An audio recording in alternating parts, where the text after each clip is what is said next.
Olá, colegas médicos, tudo bem? Como é que vocês estão? Vamos começar uma nova live hoje.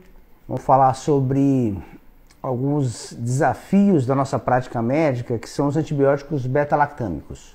Então esse é o tema nosso da live hoje, tá, pessoal? Uma boa noite a todos. Muitos de vocês eu já conheço, outros ainda eu não conheço. E eu queria rapidamente me apresentar. Eu sou o professor Abdon. Eu sou médico como vocês, sou infectologista de formação, também faço medicina intensiva e clínica médica, são formações que eu fui galgando nesses anos todos.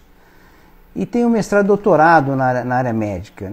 Esse mestrado e doutorado é focado na infectologia, que também já temos há muito tempo, participamos em períodos com pesquisa, em outras áreas importantes. Essa live ela está sendo sempre feita semanalmente, tem feito várias semanais, e ela faz parte do nosso programa chamado Infecto Master, que é um projeto que foi criado com um foco que nós criamos, com um foco muito grande no diagnóstico e tratamento em pacientes com doença infecciosa. É importante falar um pouquinho sobre o Infecto Master. Ela está sendo criada exatamente para isso, para tentar levar conhecimento, divulgar conhecimento relacionado ao diagnóstico e tratamento da doença infecciosa. Mas isso foi criado por algumas razões. Na verdade, a grande base para essa criação é realmente nós termos médicos que tenham um foco numa assistência de alta performance, de alta qualidade. O que significa isso, né, pessoal? O que significa ter um atendimento de alta qualidade para os nossos pacientes? É fundamental que esse atendimento ele seja tecnicamente de alta qualidade. Então, o que significa isso? Significa ter conhecimento técnico, e você sabe muito bem que a medicina é uma ciência muito ampla, e a gente não consegue ter controle das suas várias especialidades, várias subdivisões. Mesmo numa especialidade específica, você tem dificuldade de ter conhecimento global disso. Mas a ideia nossa é tentar levar esse conhecimento para que vocês adquiram isso, coloquem isso em prática, e mais que isso, muito voltado ao seu doente. Então, voltado a vocês terem um atendimento que seja realmente muito empático, muito humanizado e que se preocupe com o paciente. Então, esse é o ponto mais importante. Então, o Infecto Master tem essa função, além de desenvolver toda essa questão técnica da infectologia, que é focada para a infecção, a gente também está criando esse modelo de ensino e sempre colocando para vocês a importância que é o nosso doente. O que nós temos que estar focado muito nesse paciente. Isso precisa ser muito claro para todos nós, porque a gente faz a questão técnica, desenvolve o diagnóstico, o tratamento do nosso paciente, mas a gente pode esquecer que nossa finalidade, nosso resultado é para o nosso doente. A gente não pode esquecer disso, porque senão a gente fica muito pela doença, né, pessoal? Então, assim, às vezes fica preocupado muito mais com a doença, esquece um pouco, fica um pouco lateralizado o doente, que é o ponto mais importante. Então, a ideia nossa aqui é conseguir falar um pouquinho com vocês da parte técnica e, junto a isso, colocar a questão humana, de responsabilidade da empatia nossa como médico frente ao nosso paciente. Então, esses pontos são fundamentais. Eu já faço isso há mais de 30 anos, eu sou médico há algumas décadas e eu tenho focado muito no meu trabalho com os pacientes no dia a dia e, obviamente, a infectologia é a minha formação de base. Mas, junto a isso, vejo doentes muito graves, vejo doentes mais leves, então a medicina intensiva acabou sendo uma especialidade que anda em paralelo conosco. E a gente acabou criando metodologias de diagnóstico e tratamento que, claro, são todas embasadas cientificamente. Obviamente que isso sai de muito estudo, de muita técnica, de muita leitura e acompanhamento da tecnologia médica nesses últimos anos. E a gente cria, com isso, métodos que sejam mais simplificados e mais objetivos na prática diária com o doente. É essa a intenção que nós temos de desenvolver essa metodologia para que vocês possam usufruir disso no seu dia a dia. Então a gente vai tentar sempre nessas lives, nessas comunicações com vocês direto pela internet, desenvolver uma estratégia que vocês consigam receber a informação e utilizem ela na prática diária. Então essa é a nossa ideia. É um modelo, é um projeto nosso da Infecto Master que está sendo desenvolvido. Nós estamos criando ele gradativamente. E essa é a ideia da gente começar a desenvolver isso de uma maneira mais ampla para todo o país. A ideia não é ficar só regionalmente com o projeto, mas ele seja ampliado para todo o país, com várias pessoas pensando de uma maneira muito focada no nosso doente. Nesse primeiro momento, a infecção foi eleita como prioridade, obviamente, porque eu estou à frente disso. Então a gente precisa desenvolver essa estratégia junto à parte infecciosa para que vocês possam absorver essa informação e levar no seu dia a dia. Então esse é um ponto mais importante por enquanto. Para quem é esse projeto, né? Para quem é esse compartilhamento de conhecimento e discussão? Nosso foco é para o médico, residente médico e o estudante de medicina. Esses são os grupos que nós estamos desenvolvendo. E é claro que aqui tem um detalhe importante. Não são qualquer médico, qualquer estudante, qualquer residente. São médicos que estão realmente dispostos a ter um resultado maior do que ele imagina, em termos do resultado com o seu doente, resultado da sua empatia com o seu doente, crescer o máximo que puder. Então, você precisa, como médico, como residente, como estudante que esteja finalizando seu curso, sempre pensar no que você vai fazer em prol do seu doente. Esse é o ponto mais importante. Então, sempre pensar dessa maneira. Pensar que esse paciente que está à sua frente, é para ele que você está fazendo tudo isso. E esse paciente à sua frente pode ser qualquer um. Uma pessoa estranha, um membro da sua família, um membro muito querido. Então, por isso que é importante nós termos esse compartilhamento de conhecimento para que o resultado seja em prol dessa pessoa. É claro que nós médicos estudamos sempre com esse foco. Mas durante a formação, durante a vida profissional, as coisas não fluem exatamente dessa maneira. Então, a Infecto Master, ela foi criada e vai ser realmente focada nesses médicos que pensam dessa maneira. Pensam em ter o melhor resultado para o seu doente, ter o melhor resultado técnico e o melhor resultado humano para aquele paciente. Você realmente se preocupar com o seu paciente.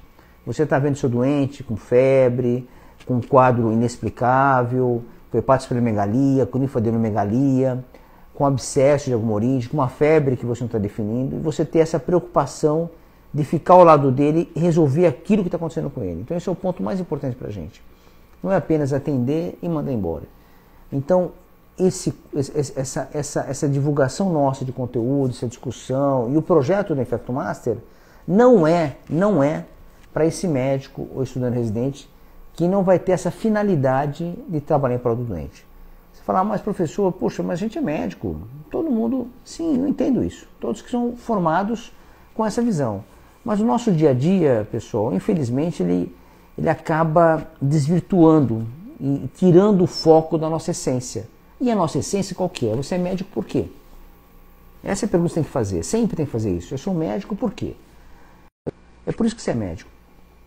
Claro que a gente vai ter uma vida mais confortável, nós vamos fazer dinheiro com isso, vamos ter fama, vamos ter expressão social, respeito. Claro, se for um bom profissional, você vai ter tudo isso. Mas a base do nosso trabalho é pro outro. É realmente ajudar as pessoas. Então, essa é a grande filosofia do nosso trabalho. E a Infecto Master não esquece disso. Na verdade, é a missão mais importante que ela tem. Ela foi criada exatamente para isso, para ajudar o outro. E hoje o outro são nós médicos. É para isso que a gente foi criado. Então, a Infecto Master foi criada exatamente para poder divulgar aos médicos, estudantes, residentes, a possibilidade de desenvolver técnicas, e a gente vai falando aqui, vocês vão discutindo, a gente vai criar esse movimento gradativamente para que a troca entre nós, médicos, que estamos preocupados com nossos doentes, sejam cada vez maiores. Essa é a ideia. Isso é importante, pessoal, porque só dá certo se tiver gente falando a mesma língua. Isso é muito legal. Só um parênteses para a gente conversar a parte técnica nossa, mas é assim, funciona isso se muitos de nós pensarmos dessa maneira. Então não adianta, nós temos que ter um ecossistema, um ambiente que pense nisso.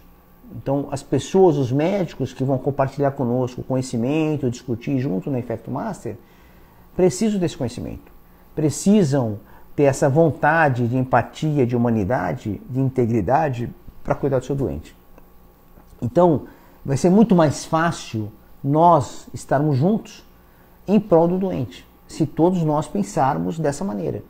Então, se a gente pensar que o nosso foco é o paciente e realmente a gente quer o melhor para ele, independente de custe o que custar, se isso vai dar um trabalho maior, se isso vai custar mais custo em termos de medicamento, em termos de hospitalização, vai gerar desconforto para nós cuidarmos dele. Então o importante é que a gente sempre não esqueça que a prioridade é o nosso paciente. Então um ecossistema com médicos residentes que pensam dessa maneira gera um resultado muito mais positivo. E a gente vai caminhar isso juntos. Hoje a gente está falando um pouquinho numa live, compartilhando conhecimento, mas a ideia é que a gente crie um ecossistema de pessoas que pensem nisso. Nós estamos começando com a infecção, que é um ambiente muito comum para isso. Pacientes têm muita infecção no nosso meio, mas a gente pensa que isso possa progredir gradativamente. Então, já sabemos para quem é a nossa divulgação, a gente quer compartilhar com vocês que pensam dessa maneira. Nós não queremos pessoas que pensem diferente, mesmo que sejam médicos, mas a gente pensa em médicos que pensem realmente em prol do seu doente, que querem o melhor para ele. E lembrar que o que a gente faz, pessoal, essa metodologia que eu tenho falado para vocês, que eu tento explicar, tento passar isso como professor, pela minha experiência que eu tenho em relação a isso. Eu leciono já há mais de 25 anos e lecionei para muitos médicos, leciono ainda para muitos médicos, para estudantes, para futuros médicos, para residentes. E a gente tem criado diversas metodologias para isso. Nesses anos todos, nessas décadas todas, nós fomos lapidando um pouco esse conhecimento e separando o que importa realmente para o dia a dia, para os colegas médicos, para esse manejo de infecção no seu dia a dia à beira do leito. Hoje, em particular, nós vamos falar um pouquinho sobre beta-lactâmicos, antibióticos beta-lactâmicos. Por que o tema de antibiótico beta-lactâmico? Porque é o antibiótico mais usado no mundo inteiro. Então, os beta-lactâmicos, pessoal, são as drogas mais utilizadas, o antibiótico mais utilizado no nosso meio. Isso é no Brasil, fora do país, em todo local. Por que isso? Porque o antibiótico beta-lactâmico, ele é chamado dessa maneira porque tem em comum o anel beta-lactâmico, que é uma estrutura molecular com nitrogênio e oxigênio. Esse anel beta-lactâmico, ele é a base da penicilina. A penicilina, como todos sabem, ela foi descoberta no começo do século XX, década de 30, década de 40 mais ou menos, pelo Fleming. E na época, a penicilina, claro, não sei saber detalhe molecular dela, né? Mas a partir dela, a penicilina, o nome da penicilina, só para lembrar vocês, ele vem do penicillium. Penicillium é um fungo filamentoso. E essa história é bem curiosa, né? Porque o Fleming trabalhava com microbiologia e na época ele deixou no laboratório dele uma placa de Petri com meio de cultura aberta, com bactéria. Como ela ficou aberta, não ficou tampada, ela embolorou, né? A gente fala, né? Quando vai aqueles fungos emboloram. Então cresceu um fungo na placa. E aonde cresceu o fungo, não cresceu bactéria. Então, naquela época, qualquer um de nós podia olhar aquilo e saber nada, estava você jogar fora a placa no lixo. Mas para um olho treinado como o do Fleming, ele bateu o olho e falou, opa, tem uma coisa diferente aqui. Tem alguma coisa que cresceu e bloqueou o crescimento da bactéria. E a partir daí nasce a penicilina, que é um derivado do penicillium, que é um fungo filamentoso. Essa história que acontece, né? E a partir daí cresce uma quantidade enorme de drogas derivadas da penicilina, que a sua estrutura básica é o anel beta-lactâmico. E o anel beta-lactâmico tem outro detalhe importante também, pessoal. O anel beta-lactâmico, ele é a estrutura molecular que tem a atividade mais bactericida da droga. Então ele vai lá e inibe a parede celular da bactéria. Rompe a parede celular da bactéria e a bactéria morre. Então o anel beta-lactâmico, além de ser uma estrutura comum a essas drogas, também é uma estrutura bactericida. Bactericida porque ela consegue matar a bactéria. Então a atividade dos beta-lactâmicos, todos eles são bactericidas. Essa é uma característica importante também. Porque nós temos drogas bacteriostáticas, que têm outro tipo de comportamento. Mas na prática médica a gente mistura um pouco isso. A gente acaba não utilizando muito esse racional para o tratamento em algumas situações. Algumas a gente utiliza. Mas o fato é que os beta-lactâmicos têm um anel em comum e são todos bactericidas. E vem a primeira droga, a penicilina. Nós temos subdivisões disso. Então, subdivisões importantes do ponto de vista de drogas, da classificação dos beta-lactâmicos. Então, a gente começa com as penicilinas, chamadas penicilinas naturais, que é a penicilina. A penicilina tem a penicilina cristalina, a penicilina procaína e a penicilina bezatina. Então hoje no mercado a gente acaba, como eu já falei outras vezes, a penicilina acabou sendo uma droga restrita em algumas situações clínicas. A gente utiliza muito ainda. Vocês sabem muito bem que a gente usa muito penicilina para tratar a sífilis, né, que é uma infecção bacteriana causada pelo Treponema pallidum. A gente utiliza a penicilina para tratar a leptospirose, que é também causada por uma bactéria chamada Leptospira. Nós utilizamos a penicilina para tratar infecções bacterianas como na amidalite streptocócica, que é uma indicação bem precisa. A gente utiliza a penicilina cristalina endovenosa para tratar endocardite, por exemplo, para o streptococcus, quando é sensível à penicilina. Então você tem uma gama de utilização médica da penicilina, mesmo aqui no século XXI, em 2022, uma utilização da penicilina e de maneira eficaz. Então vocês veem, uma droga que tem mais, está indo, acho que vai fazer, vamos entrar aí na próxima década para 100 anos de penicilina, e nós temos aí uma droga que ainda tem utilização médica e participação na nossa atividade médica do dia a dia. E a penicilina benzatina, vocês conhecem muito bem, o nome comercial clássico é benzetacil, né? É uma droga que se utiliza ainda bastante como droga de uma penicilina que tem um depósito maior. Então a penicilina cristalina, que é endovenosa, ela tem uma meia-vida muito curta. E a penicilina benzatina, que é intramuscular, tem uma vida mais prolongada. É claro que o nível sérico dessas drogas são diferentes. As duas são penicilinas, mas quando você faz ela intramuscular, uma droga tipo penicilina benzatina, o nível sérico é mais baixo. E a penicilina cristalina, você tem níveis séricos maiores. E aí a gente utiliza em situações bem específicas clínicas para isso. Mas nós temos as penicilinas também chamadas sintéticas, que foram produzidas, né, a partir do anel beta-lactâmico. As penicilinas sintéticas, elas foram produzidas, uma muito importante foi produzida a partir do anel beta-lactâmico, é a oxacilina. A oxacilina é uma penicilina que também a gente chama ela de anti-estafilocócica, porque ela tem uma atividade que consegue se proteger da resistência causada do Staphylococcus aureus à penicilina. Quando a penicilina foi formada, pessoal, foi criada e foi utilizada em grande escala na década de 40, Segunda Guerra Mundial, pós-Segunda Guerra Mundial, a penicilina conseguia ser efetiva contra Staphylococcus aureus. E passou alguns anos, rapidamente, o Staphylococcus começou a criar beta-lactamase, começou a bloquear a atividade da penicilina. Então hoje, todos os Staphylococcus aureus comunitários, independente que seja, Staphylococcus negativa, tem uma resistência quase intrínseca à penicilina. E aí a gente precisa utilizar penicilinas que foram criadas que são anti-estafilocócicas. Entre elas, a mais importante, a oxacilina. Tem uma outra que é a miticilina, mas que nós não temos no Brasil de uso rotineiro. É uma miticilina mais americana. Claro que hoje se importa várias drogas, mas o nosso dia a dia no Brasil é usar a oxacilina como uma penicilina anti-estafilocócica.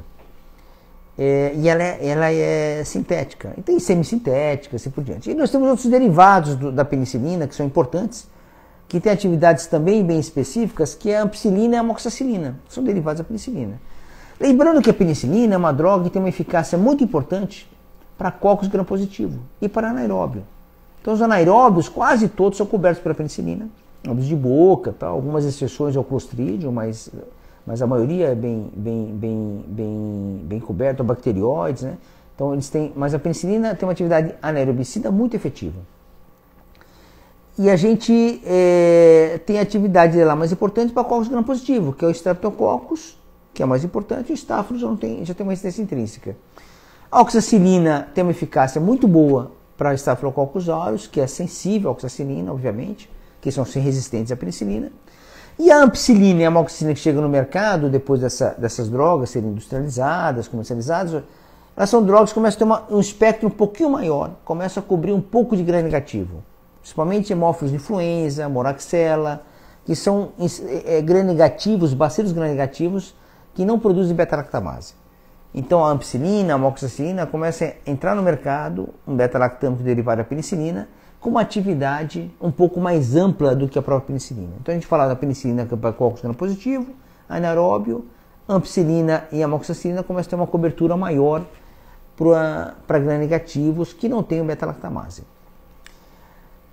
E aí a evolução delas começa a cada vez aumentar mais. Aí a própria penicilina sintética começa a ter um outro grupo chamado de carboxipenicilina, que vem aí a primeira penicilina com uma atividade anti-pseudomonas, que é a carbenicilina, que a gente não usa mais. Já usamos muito tempo atrás, mais de 20, 30 anos atrás, ou não se usa mais. Hoje a gente usa outro tipo de penicilina, que é ureidopenicilina, um tipo dela que é importante, que é a piperacilina. A piperacilina, todos conhecem muito bem, ela é associada ao tazobactam. O tazobactam é um inibidor de beta-lactamase, né? Também é um beta-lactâmico, um antibactâmico, mas precisa estar associado. Então a piperacilina com tazobactam a piperacilina é um derivado de penicilina que tem atividade em pseudomonas, que nós usamos muito no nosso dia a dia. Então vocês veem que tem uma classe de drogas derivadas da penicilina que tem uma evolução estrutural mais ou menos racional. Começa para gram-positivo, anaeróbio, com a penicilina, expande para o Staphylococcus aureus, que começou a ficar resistente à penicilina, à oxacilina, aí expande para gram-negativos, que são os gram-negativos que a gente vai ter uma atividade não beta-lactamase, que é hemófilos, que é moraxela, que é o caso da ampicilina e da amoxicilina, e aí vem as drogas de penicilina derivadas que têm atividade em pseudomonas, que é hoje mais utilizada a piperacilina com tazobactam. Lembrando que a piperacilina com tazobactam, ela é uma das drogas beta-lactâmicas mais utilizados intra-hospitalar. No mundo inteiro, hoje é o mais utilizado. Então existem hoje estudos mostrando que pipetazo, piperacilina com tazobactam, tem uma utilização universal no mundo inteiro e com maior frequência no hospital. Inclusive mais que a cefalosporina, que eu vou falar daqui a pouquinho. Tá certo, pessoal? Então esse grupo é importante vocês conhecerem. Então o grupo sequencial, o que nós usamos disso? Penicilina cristalina, penicilina benzatina, ampicilina e amox, a gente usa mais amoxa hoje. A ampicilina a gente usa pouco sozinha. A ampicilina perdeu um pouco seu uso no lugar da amoxicilina por causa da posologia e por causa da absorção um pouco mais errática. A amoxicilina é mais estável. Então a gente deixou para trás um pouco a ampicilina. A gente vai usar a ampicilina agora, mais recentemente, com sulbactam, que é outro tipo de droga, né, associada a beta-lactamase. Mas a utilização da ampicilina isolada a gente utiliza muito pouco. Hoje em dia é muito restrito. Vai usar muito mais a amoxicilina, que você sabe muito bem que é usado com uma rotina maior. E aí nós temos, dentre as drogas, anti-estafilocócica, a oxacilina, que utiliza muito ainda, e antipseudomonas, a piperacilina, que é utilizada rotineiramente associado a tazobactam. Muito bem, então esse grupo de beta-lactâmico relacionado à penicilina é um grupo importante, nós temos que conhecê-los. Então, de fato, eles são bastante significantes, a gente tem esse grupo muito estruturado, né? Mas a partir da penicilina nasce um outro subgrupo de beta-lactâmicos chamado de cefalosporinas. E aí sim tem outro grupo enorme. E as cefalosporinas começam a nascer na década de 50, década de 60. E as primeiras cefalosporinas chamadas cefalosporinas de primeira geração. Década de 60, pessoal, mais ou menos.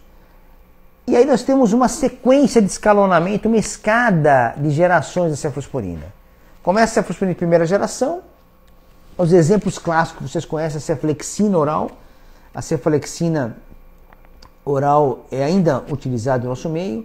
As endovenosas são a cefalotina e a cefazolina, também utilizadas com frequência. A gente usa muito a cefazolina para profilaxia cirúrgica, de cirurgias limpas, né? Principalmente quando tem abertura de pele e contaminação cutânea, né? Então, essa cefalosporina de geração, o que são as características delas? As características é que elas têm uma atividade para gram-positivo tão boa quanto a penicilinas, com espectro maior, já com espectro para estáfilo penicilina resistente, então para oxacensível. Então, quando eu tenho Staphylococcus aureus, que é sensível à oxacilina e meticilina, normalmente esse estáfilo responde bem às cefalosporinas também. Então, o espectro do Staphylococcus aureus, né, principalmente comunitário, né, pessoal, que é sensível à oxacilina, ele não tem um espectro restrito à oxacilina, ele tem um espectro restrito, ele tem um espectro expandido a vários outros grupos. Então, a oxacilina é um ponto importante, mas ele pode ser sensível a cefalosporinas de primeira e segunda geração, sensíveis a quinolona, sensíveis a macrolídeo, a sulfatrimetropin. Então, quando você tem sensibilidade à oxacilina e Staphylococcus aureus, você tem opções antimicrobianas muito mais amplas, ok? Então, cefalosporina primeira geração, ela começa dessa maneira, tendo uma cobertura boa para gram-positivo. Mas a cobertura para gram-negativo, parecida com a oxacilina. Cobre bem moraxela, cobre bem hemófilos, às vezes algumas enterobacteriáceas que não produzem beta-lactamase. Hoje em dia está difícil de ter isso, né? Mas há tempos atrás, Escherichia coli tinha uma sensibilidade até razoável. Hoje em dia não tem mais. Então, pessoal, a cefalosporina de primeira geração, ela começa com esse espectro. Aí ela evolui, vai para a cefalosporina de segunda geração. Na cefalosporina de segunda geração, qual que é a grande vantagem? Aí começa a ter alguns exemplos de droga. Na cefalosporina de segunda geração nós temos o Ceclor, que é o Cefaclor, né, que é via oral. Você tem por via oral aí da cefroxima e endovenosa cefroxima. E você tem o cefoxetim, que é uma droga que a gente utiliza pouco no nosso mercado, mas tem uma característica importante nessa cefalo de segunda, que o cefoxetim tem uma cobertura para anaeróbio tão boa quanto a penicilina. Porque a cefalo de primeira geração já não tem uma cobertura tão boa para anaeróbio, como tem a penicilina, por exemplo. Então a cefalo de segunda, ela consegue manter o espectro bom para gram positivo, estáfilo e estrepto, consegue cobrir aqueles gram negativos sem beta-lactamase, que é moraxella, hemófilos, influenza, mais importante, e começa a ter uma cobertura para anaeróbio com cefoxitim. Não com cefaclor e nem com cefroxima. Cefaclor e cefroxima ainda se restringem a gram positivo e gram negativo. Mas o que ganha de primeira para a segunda geração? Ganha a cobertura para gram negativo, que não tinha na primeira, não era tão boa. Aí nasce a céfalos de terceira geração. O exemplo mais clássico de terceira geração é a ceftriaxona, que todos vocês usam frequentemente. É uma droga muito utilizada no ambiente hospitalar. Já no Brasil já foi uma droga mais utilizada. A gente tem hoje um certo cuidado, na verdade, cuidado para todos os beta-lactâmicos, de não usar de maneira indiscriminada. Mas a cefalosporina de terceira geração, a ceftriaxona, tem uma importância ainda maior, porque a literatura mostra que a indução de resistência para a ceftriaxona, induzindo principalmente a produção de beta-lactamase para as bactérias, ela tem um potencial muito grande. Então a gente precisa tomar cuidado na indicação, indicar de maneira mais precisa, restringir a droga para algumas situações específicas, como por exemplo a meningites, por exemplo, aguda, ou da ceftriaxona é uma droga excelente, ou para abscessos cerebrais, assim por diante. Então a gente precisa tomar um certo cuidado com isso. Mas as cefalosporinas de terceira geração, elas são drogas de muita alta qualidade para o nosso dia a dia, isso não há dúvida. Quando elas nasceram, na década de 80, mais ou menos, elas nascem com a seguinte proposta. Elas conseguem manter a cobertura gram-positiva, a gente falou da cefalo de primeira, cefalo de segunda, e ela consegue ampliar a cobertura de gram-negativo. Aí sim começa a ter uma ampliação para cepas de bactéria que produzem beta-lactamase. Então a ceftriaxona entra nesse nicho. Aí você tem a cefotaxima, que a gente usa muito pouco hoje, e vem depois duas drogas, cefalo de terceira geração, que é ceftazidima e cefoperazona, que são drogas cefalo de terceira geração que têm uma atividade a mais. Elas têm atividade contra bactérias não fermentadoras, principalmente Pseudomonas aeruginosa. Então vejam só, a cefalo de terceira geração entra no mercado com a seguinte cobertura: ela mantém a cobertura para gram positivo e amplia o seu espectro para gram negativo, conseguindo cobrir cepas que produzem beta-lactamase. Aí vem a Escherichia coli, Klebsiella, Proteus, Enterobacter. E a cefotaxima, perdão, a ceftazidima e a cefoperazona tem uma cobertura, além de tudo isso, para a Pseudomonas aeruginosa. Então esse foi o cenário da cefalo terceira, e a cefalo terceira, durante a década de 90, década de 80 e 90, foi utilizada de maneira rotineira nos hospitais. O que a gente usa hoje de piperacina, tazobactam e meropenem, a gente usava de ceftriaxona e ceftazidima na década de 90, década de 80. Isso é interessante porque na época já existia a ureidopenicilina, que é a piperacilina, a ticarcilina, já existia no mercado. Só que o Brasil não tinha. Tinha na América Latina, na Argentina, nos países nossos vizinhos, mas o Brasil estava focado mais na cefalo de terceira geração. E nossos países latinos em volta, principalmente a Argentina, usava as penicilinas antipseudomonas no seu arsenal terapêutico. Então nós usávamos aqui ceftazidima, que é o Fortaz, a cefoperazona, que é o cefobid, e na Argentina usava a piperacina tazobactam, que é o tazocin. Então isso foi por alguns anos assim, até que o Brasil começou a mudar esse ciclo, e a partir de década de 90, final da década de 90, começo de 2000, começa a piperacina tazobactam a entrar no mercado de maneira mais intensa, e aí a cefalo de terceira geração começa a ficar um pouco para trás, graças também a essa questão da resistência, da questão de indução de resistência, a piperacina tazobactam começou a ganhar um campo maior de utilização na nossa prática médica. Então, essa história é interessante, nessa história da evolução da cefalo de terceira geração, cefalosporina de terceira geração, versus penicilina antipseudomonas. Esses grupos de drogas tinham eficácia para Pseudomonas aeruginosa e começavam a ser utilizadas, mas no Brasil a gente começou pela ceftazidima e ceftriaxona. Só depois de algum tempo que a piperacina azobactam entra no mercado, a gente começa a utilizar com mais frequência. Então nós temos um arsenal terapêutico desse nível, e aí a cefalosporina de terceira geração também evolui para cefalosporinas de quarta geração. E aí o exemplo clássico de cefalosporina de quarta geração é o cefepime, que nós temos no mercado, e o cefepime veio com uma proposta um pouco mais ampla do que a cefalo terceira, com uma cobertura um pouco mais intensa para não fermentador, para Pseudomonas aeruginosa, para Acinetobacter.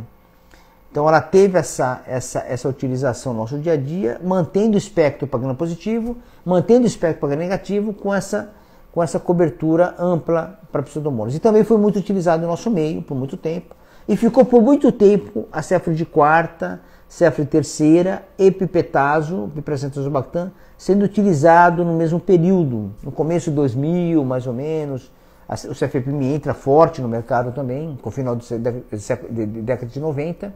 E aí começam esses três grupos de drogas serem disputados aí no dia a dia da utilização médica. Final da história, a cefalo de quarta ficou um pouco para trás, cefalo terceira fica para trás, e pipetazo dentro do hospital começou a ser utilizado com mais frequência, graças ao aumento de resistência bacteriana, aumento de gram negativos nas nossas infecções nosocomiais, infecções hospitalares relacionadas à saúde. E aí a piperacina azobactam começa a criar uma utilização nossa como médico maior do que ceftriaxona, cefalo terceira, ou ceftazidima, cefalo de terceira de Pseudomonas, ou mesmo o cefepime, que é cefalo de quarta geração. Então essa foi uma progressão em escada da cefalosporina, primeira, segunda, terceira e quarta geração, respeitando um pouco o seu espectro, né? Vocês viram isso, né? Primeira geração, gram positivos, um pouquinho de gram negativo sem beta-lactamase, segunda geração, um pouquinho mais de gram negativo e um pouquinho de anaeróbio junto com a cefuroxetina, terceira geração, uma amplitude maior para gram negativo com beta-lactamase, inclusive Pseudomonas, e quarta geração com amplitude gram positivo e gram negativo, e anaeróbio começa a perder um pouco nesse período. E aí nós temos agora, mais recentemente, cefalosporinas de quinta geração, que já está no nosso mercado, que é ceftarolina e o ceftobiroli. São duas drogas que estão no nosso mercado. A utilização não está sendo muito grande ainda, por causa de alguns fatores. A gente não vai conseguir entrar em detalhe nessa discussão aqui, mas fica para outro momento para a gente poder discutir isso melhor. Mas são drogas que entram no mercado, mantendo o espectro da cefalo de quarta, mas ganha uma coisa importante. Ele tem um espectro maior para o Staphylococcus. Agora sim, a cefalo de quinta geração cobre o Staphylococcus oxa resistente. Então, miticina resistente. Então, esse é um espectro bem interessante, porque você, com uma droga, você começa a cobrir quase todos os grupos de bactérias, pelo menos do ponto de vista da resistência inicial, efetivo com cefalo de quinta. E tem mais um detalhe. Ainda a cefalo quinta geração, associada às vezes com inibidores de beta-lactamase, elas podem ter uma atividade para algumas cepas com carbapenemase, que são KPCs. Então, isso é um dado importante, mas ainda muito incipiente e não tão efetivo, e não tão amplo a cobertura. Muito bem. Além disso, desse grupo, nós temos carbapenêmicos, que são os carbapenêmicos que são os próprios inibidores de beta-lactamase. O inibidor de beta-lactamase, que é o clavulonato, tazobactam, então, sulbactam, são drogas que são antibióticos, são inibidores de beta-lactamase, só que não podem ser usados isoladamente. Esse é um ponto importante. Não podem ser isoladas sozinhas, não pode ser usado sozinho. Então, habitualmente, esses inibidores de beta-lactamase, antibióticos que inibem beta-lactamase, estão associados à droga. Por quê? Porque elas são mais instáveis, elas têm atividade imediata só. Então, precisa de uma droga que é bactericida, piperacilina, por exemplo, associada a tazobactam, amoxicilina com clavulonato, ampicilina com sulbactam. Então, essa associação ela acaba sendo mais efetiva. Por quê? Porque o inibidor de beta-lactamase ele vai tentar bloquear um pouco a beta-lactamase que a bactéria produz, para que a droga bactericida importante dessa associação, dessa dupla, seja eficaz e possa fazer a destruição da parede celular da bactéria. No caso, a piperacilina, amoxicilina, ampicilina, assim por diante. Então, os inibidores de beta-lactamase também são um grupo de drogas que são inibidores de beta-lactamase, que são obrigados a serem utilizados, associados, para ter uma eficácia grande do ponto de vista clínico. E nós usamos muito hoje. Hoje essas drogas novas, cefalosporinas de quinta geração, por exemplo, até cefalosporinas de terceira geração, ou de quarta geração, estão sendo associadas a inibidores de beta-lactamase. Alguns carbapenêmicos associados, meropenem, por exemplo, associados a inibidores de beta-lactamase para ter uma eficácia maior. Então tem vários estudos sendo publicados com drogas associadas para que a gente consiga ter uma eficácia maior com algumas cepas mais resistentes. E o subgrupo que eu queria falar aqui, que é importante, que a gente podia, para finalizar esse subgrupo de beta-lactâmicos, que são os carbapenêmicos. São drogas que a gente utiliza muito no hospitalar. Os carbapenêmicos, claro, é um grupo mais específico, obviamente, mas é um derivado do beta-lactâmico. Então, dos carbapenêmicos, nós temos 3 importantes no Brasil, que é o imipenem, que é associado a cilastatina.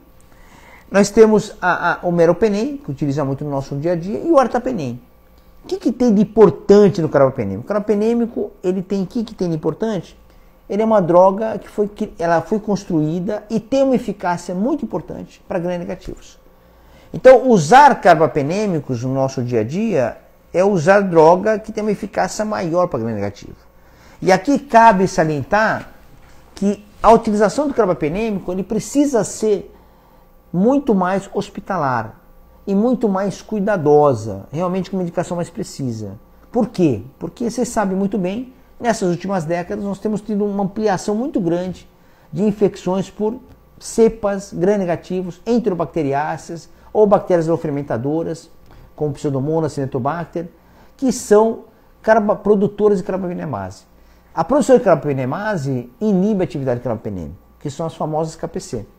Então a nossa utilização, principalmente a nossa utilização médica indiscriminada de carbapenêmicos, sem indicação precisa, utilizando ele de maneira muito grande, em dúvidas clínicas muito grandes, situações que não há necessidade de se utilizar, nós estamos induzindo a resistência. E eu falo muito para quem fica perto de mim, pessoal, e quem está escutando sabe disso, vai lembrar, que quando a gente dá antibiótico, o antibiótico é a única droga que faz lesão coletiva.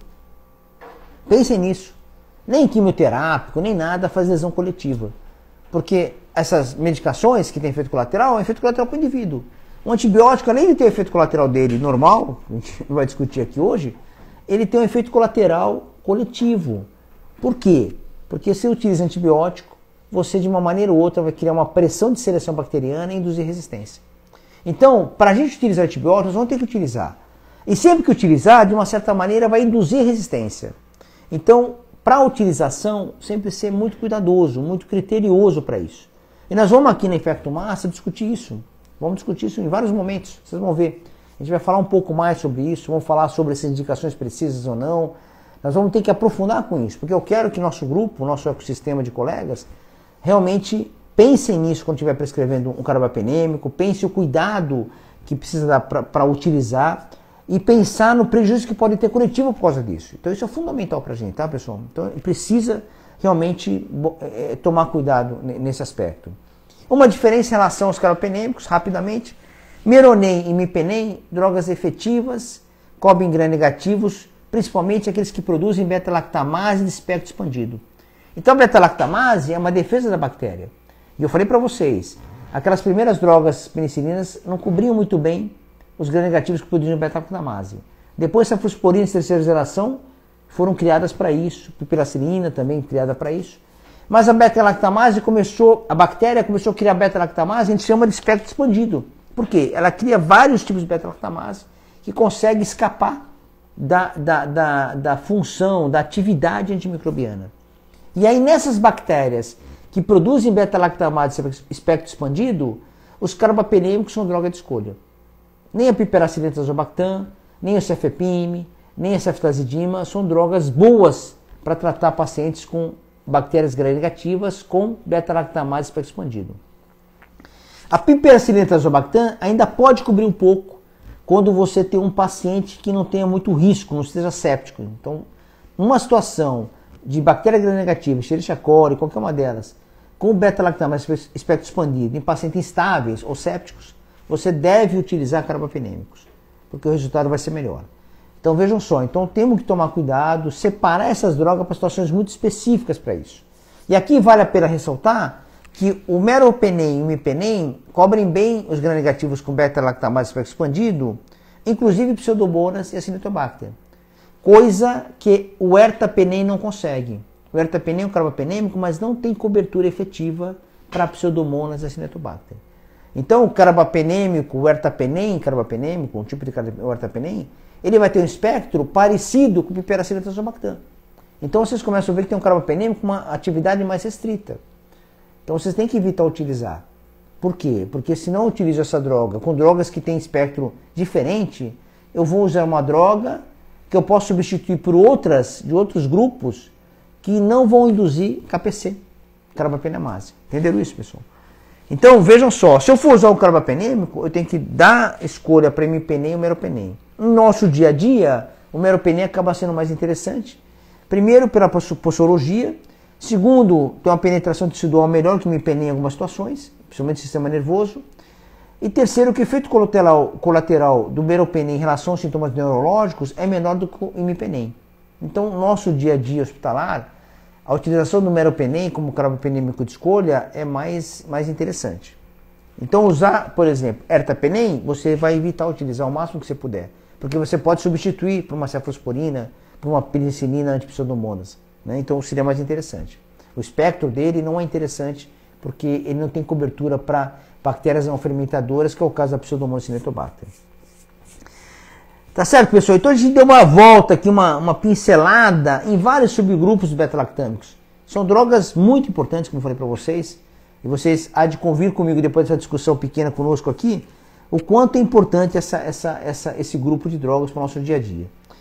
Deixa eu dar uma olhadinha aqui no grupo, parece que... Deixa eu dar uma olhadinha como que estão as perguntas aqui, pessoal. Estou olhando só no computador para a gente poder ver se tem alguma pergunta. Nós temos algumas perguntas aqui, pessoal. Obrigado pelos elogios, tá, pessoal? Isso é legal. Deixa eu só ver a pergunta. Temos aqui... Por que as incidências de sífilis ainda tão alta, levando a neurosífilis na pediatria, se a medicação tão acessível das mais antigas? Uma pergunta de uma colega nossa, perguntando sobre a incidência de sífilis, né? Veja só que interessante isso. Quando nós tivemos a era AIDS, década de 80, década de 90, nós tivemos uma ampliação da sífilis muito grande, por causa do contágio entre parceiros e tal. E a gente achava que a sífilis realmente ia retornar com uma intensidade muito grande. Na verdade, retornou de fato. O que nós temos visto é assim, pessoal. A sífilis, é claro que a era sífilis do século XIX, século XVIII, ela não existe mais. E isso é graças a antibiótico. Porque o treponema pálido responde rapidamente a antibiótico. Mas veja só quem perguntou isso. A frequência do contato para sífilis, ele existe ainda. Então, a questão do contato sexual, contato promíscuo às vezes, assim por diante, ele existe. Então, a infecção primária da sífilis vai existir. Só que a sífilis latente, secundária, terciária, elas têm uma incidência muito menor. Principalmente terciária. Mesmo que haja, que nem você colocou os casos da pediatria, às vezes terem alguns casos, é claro que ainda não vai estar extinguido, não vai estar extinta a sífilis, né? Ela vai existir. Então, alguns casos de sífilis terciária vão aparecer. Mas é obviamente que é imensamente menor do que existia antes da era da penicilina. É óbvio que qualquer beta-lactâmico que você dá para ele tomar um beta-lactâmico na sua vida, se ele tiver algum treponema pálido no corpo, ele vai ser inibido pela droga. Então, o que essa inibição vai fazer? Ela vai tirar a latência, a infecção secundária, a infecção terciária. Mas a sífilis primária, dificilmente você vai conseguir, ela vai ser controlada de outra maneira, não é só com uso de antibiótico. Então tem que ter medidas não farmacológicas para melhorar, diminuir o contágio da sífilis. Essa é a ideia. Quanto à sífilis terciária, é muito menor do que era. Nos adultos, por exemplo, a incidência é muito rara. Sífilis confirmada, neurosífilis confirmada, sífilis de aorta, goma sifílica, essas manifestações de sífilis terciária, elas são muito infrequentes no dia a dia. Então realmente aparece um caso ou outro, obviamente, a gente vê sempre casos, mas é uma frequência muito baixa. Deixa eu dar uma olhadinha sobre algumas outras perguntas. Acho que era isso, pessoal. Eu queria agradecer de novo vocês por estar conosco. E assim, fica a dica para vocês importante da utilização de beta-lactâmicos. Cuidado na utilização de carbapenêmicos. Por favor, pessoal, toma muito cuidado. Tem uma indicação bem precisa para usar o meropenem que a gente usa no dia a dia. Porque realmente, cada vez que a gente usa o meropenem, a gente aumenta o risco de carbapenemase, então aumenta o risco de bactérias com KPC. E mesmo cefalosporina terceira e quarta geração, usar com cautela. Porque a cefalosporina, quando você usa de maneira inadequada, você sempre tem induzido a resistência por beta-lactamase. E a pressão da utilização vai aumentar mais ainda a beta-lactamase espectro expandido. É claro que a gente tem que usar as drogas, obviamente, nós vamos ter, isso aqui não é água com açúcar, então você tem, é uma balança, você tem que usar e vai aumentar o risco. Então se você usar de maneira prudente, adequada, com cuidado, o risco vai diminuir. Não vai acabar, mas vai diminuir. Então eu conto com vocês para esse cuidado, conto com vocês para tomar essas decisões de utilização de antibiótico beta-lactâmico na melhor condição do seu doente, conversar com o seu paciente, examinar ele bem, fazer história. Lembra que a gente falou sobre isso? Ter um relacionamento muito perto de resolver o problema e utilizar as drogas de maneira mais cuidadosa possível. Obrigado por estarem aqui comigo, pelo prestígio, e a gente vai estar aqui do lado de vocês. Vamos programar outras aí para a gente poder comentar mais alguns detalhes sobre alguns pontos que a gente deixou para trás. Um grande abraço a todos. Tchau, tchau.